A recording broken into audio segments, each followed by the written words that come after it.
Hello everyone and welcome to Exclusive, and I get the honor and the privilege of getting to interview Mr. Billy Blackwood today, and this is a big honor for me because you are like one of my heroes. Well, thank you, Jeremy. It's very kind of you. Because people that are watching that follow Southern gospel music, they have known the Blackwood Brothers have been out there for years and years and years. And but today we want to find out a little bit about you personally. Can you tell us where you were born? I was born in Memphis. My mom and dad and the group originally were from Mississippi. Right. Most people know geographically Memphis is in the southwest corner of Tennessee, and just across the state line is Mississippi. But in the 40s, they had moved to Iowa, spent most of the 40s in Iowa, broadcasting on KMA radio up there. And my grandparents were aging, and I think my mom's dad had passed away. And so they wanted to move back south to be closer to my grandparents, and came as far south as Memphis, so they, it was kind of a central hub, not too far south, but they could still get to their home places pretty quickly. So in '50 they moved to Memphis, and that's where I later was born. So I was born and raised in Memphis. Wow. Yeah. What were some really big influences? Of course, I know your dad, you were the son of James Blackwood. And so what were some other influences maybe outside your dad as a younger person growing up in gospel music? You know, I have really eclectic musical tastes, and I listen to a lot of different music. And I particularly did growing up. Not all of it would be necessarily something I'd be proud about now, but at the time as a kid, I just loved music, and I listened to everything I could get my hands on. My older brother Jimmy had the pop records from the 50s, and people like Fabian and Dion and all those people, so I listened to all of his records as a kid. So I was exposed to a lot of different kinds of music, not just gospel. Although there was obviously, when I'd go to the concerts, I'd hear the Statesmen and the Lefevres and the Spears and the Oak Ridge Boys and whoever was on the concert that night, along with the Blackwood Brothers. But my personal listening taste, really, I was more influenced, honestly, by secular music than I was gospel music. The Beatles and Bread and James Taylor and a lot of secular groups. That was what was popular when I was a kid, and so I listened to a lot of that. The one thing I found in a lot of secular music, especially the pop music, if you go back and listen, was the what I call the neat chords in there. The arrangements they used and a lot of that. Right. And that didn't really go on a lot in quartet music. Well, I tell you something interesting about that. The Beatles, when they hit in '64, just took the world by storm. Right. They said one time that one of their greatest influences was the Everly Brothers. Now you're way too young to remember the Everly Brothers. I've heard the name. I've just never listened. But they had huge songs back in the late '50s, early '60s. Wake Up Little Susie, Bye Bye Love. But anyway, Don and Phil Everly, the Everly Brothers, were little kids in Shenandoah, Iowa. Their dad, Ike, was a country singer, and he was on KMA radio with the Blackwood Brothers in the 40s. So Don and Phil grew up hearing the harmonies of the Blackwood Brothers on a daily radio program with their dad. So the Blackwood Brothers really influenced Don and Phil Everly, who, according to the Beatles, really influenced the Beatles. So it's kind of interesting, in a way. When you think about some of those harmonies found their way into that music as well. What is the old saying? God works in mysterious ways. Yes, Okay, so how long actually has the Blackwood name been around for the actual Blackwood Brothers? 83 years this year. Started in 1934, so this is 2017 as we're speaking, and so that's 83 years. Now, one thing, I've talked to you a lot, but I've actually never asked you this question. The Blackwood name actually for the Blackwood Brothers disbanded in, when was it? Kind of in the mid-2000s or something? They kind of disbanded, but... I don't know how long, I think there was a period where it was basically not functioning. When my cousin Cecil died in 1998 or 99, somewhere around then, the group just kind of floundered for a while. His son Mark picked it back up. shortly thereafter, and then my brother Jimmy joined. Mark actually left, and Jimmy had the group for several years. And then I joined, and then Jimmy retired. Now I've got the group. So, it's kind of changed Blackwood hands over the last 20 years or so. I've just always kind of wondered how that worked. Yeah. So what's it like carrying on the tradition of the Blackwood name for the Blackwood Brothers? Jeremy, it's an honor and a privilege and a challenge all at the same time. Right. We have such a legacy and so much history. But, really, as significant as all that may be, it doesn't really matter if when you show up to a venue, you don't do something that touches people's hearts. Right. Because people are only going to be impressed with history for so long. Lots of awards, lots of travel, lots of records, all that. Well, big deal. Right. Sing something that's going to touch my heart. And so, in our concerts, we touch on the history and the legacy, but our focus is more on choosing songs that are going to minister to people's hearts, so that when they leave one of our concerts, they feel like they've been in the presence of the Lord. They feel like their burdens are lighter, and they can make it another day if they're going through tough times. And that's really more what we're about than we don't deny the history. You've got a big legacy, it but is at what the it same is. time, it's about the gospel. It's That's about the what this gospel. music's always been about, touching people's hearts and lives. Exactly. Because if, for instance, as you said, you sing in a concert, and if one person in there does not know the Lord, you've impacted one soul for the kingdom. And sometimes you don't always think about it like that. Oh, I do. And we had a series of concerts about a year ago that were in performing arts centers throughout Texas, Arkansas, Kansas. And we did a concert tour, and it was all basically secular venues. It wasn't churches, and it wasn't gospel concerts. It was a secular concert, but it was about the history of the Blackwood Brothers. So we did not a completely different, but we did a different format. We did the first half of the program as a historical timeline of the Blackwood Brothers, our influence on Elvis Presley and Johnny Cash and the Mandrells and Gatlins and all that. So we did music that brought all, kind of walked through all of that.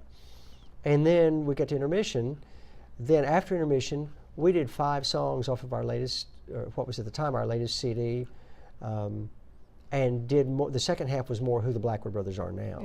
That's so the deal was this: those audiences came to hear this iconic Blackwood that's been going for 80 years, really, but they get there and they hear all this history, and they come out to the table at intermission. Wow, that's really cool. They come back in for the second half, and we hit them with the gospel, That's and great. not that everything we did was Yes. gospel. We didn't do anything that wasn't gospel music, but it's just the thrust of the first half was, okay, here's the historical information, and here are the songs that go with it. The second half was really reaching and this is what the Blackwood name this has is who become. we are. This is what we've been doing for 80 years is presenting the gospel of Jesus Christ through song. Yes.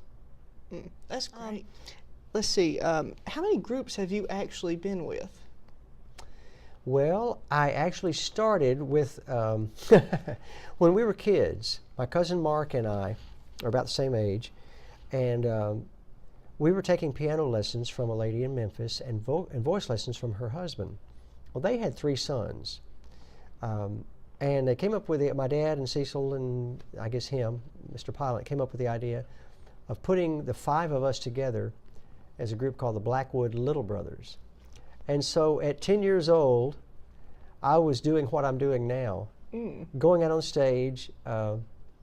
We were in age range from, I think the youngest Pilot brother was about maybe 8, Greg was about 8, and then Doug was maybe 10, and Gary was 12. So Gary was the oldest, and Gary played piano.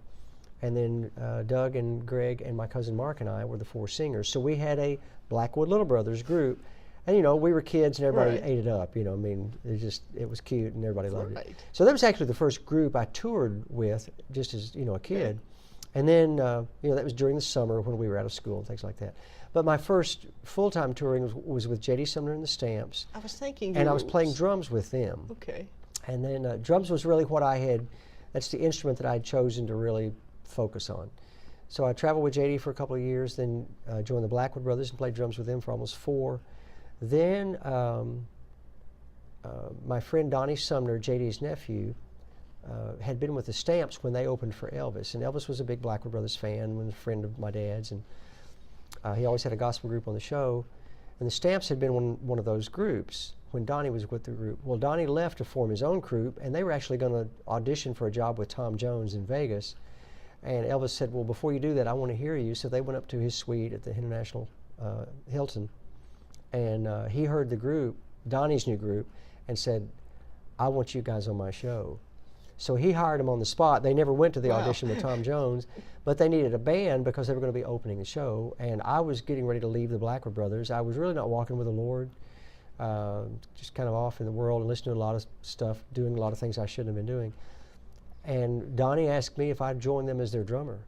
And so I jumped at the chance. I thought, well, here's my chance at stardom, rock and roll and all that. And for about a year it was exciting, but the new wore off of that really quickly, and I realized this is not what I want. This is not what it's cracked up to be. Rededicated my life to the Lord.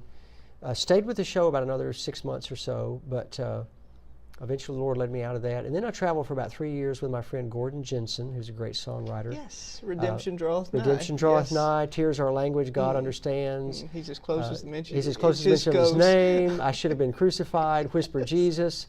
I mean, the list of this guy's songs is unbelievable. So I traveled and played drums and acoustic guitar and sang a little bit with them, with Gordon and 3 other guys, for about 3 years or so. Then they kind of decided to disband. So now, was that with the? It was originally called the Orels, but yes. then when they had sung together, then they disbanded. When they reformed, they called it Gordon Jensen and Sunrise. Originally, they had done all of Gordon's songs, but it really wasn't focused around him necessarily. But when they reformed, it was very much all about his songs. So they just changed the name. So it was Gordon Jensen and Sunrise. So how many groups is that now? 5, I think. Yes. So. But then they started deciding to not travel as much, and my cousin Terry and a gentleman named Sherman Andrus had sung together in the Imperials for a number of years. Right. And they had left the Imperials and formed a group called Andrus Blackwood and Company, which was a contemporary Christian group. I've heard of them. I don't think I've ever heard any of their music, but I've heard of them. They were a huge group in the late 70s, early 80s, well, even through mid 80s, and had some number ones, really a lot of success. And their drummer and bass player had left, and Terry, my cousin, who was the Blackwood in the group, asked me if I would fill in for a tour. And what he didn't know is really what I played was contemporary music. I mean, that's what, as a drummer, that's what I played, but he didn't know that.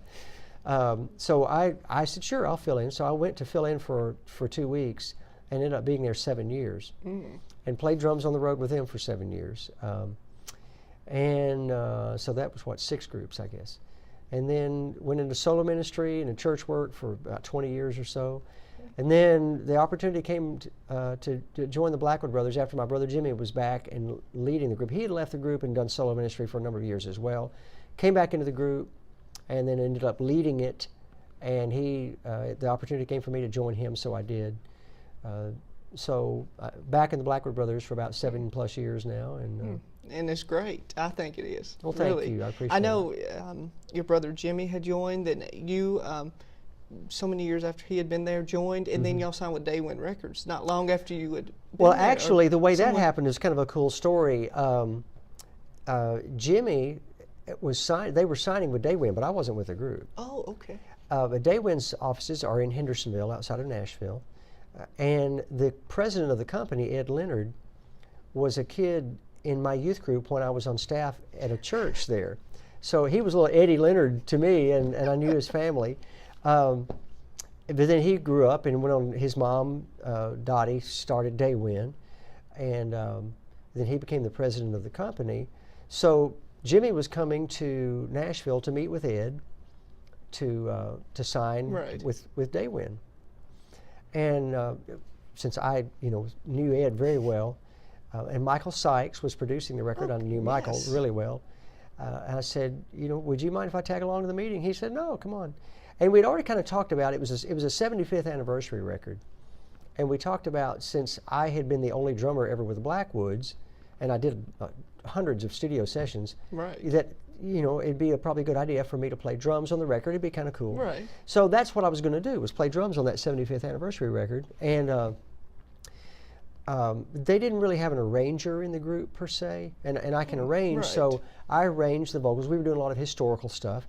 I arranged the vocals and wrote the charts for the band, and ended up kind of being really heavily involved in the session. And as the Lord would have it, the night before they came to record, the guy who was singing baritone decided to leave the group. And so they came into Nashville to record a record without a baritone singer. And I'm more of a baritone than I am a lead singer.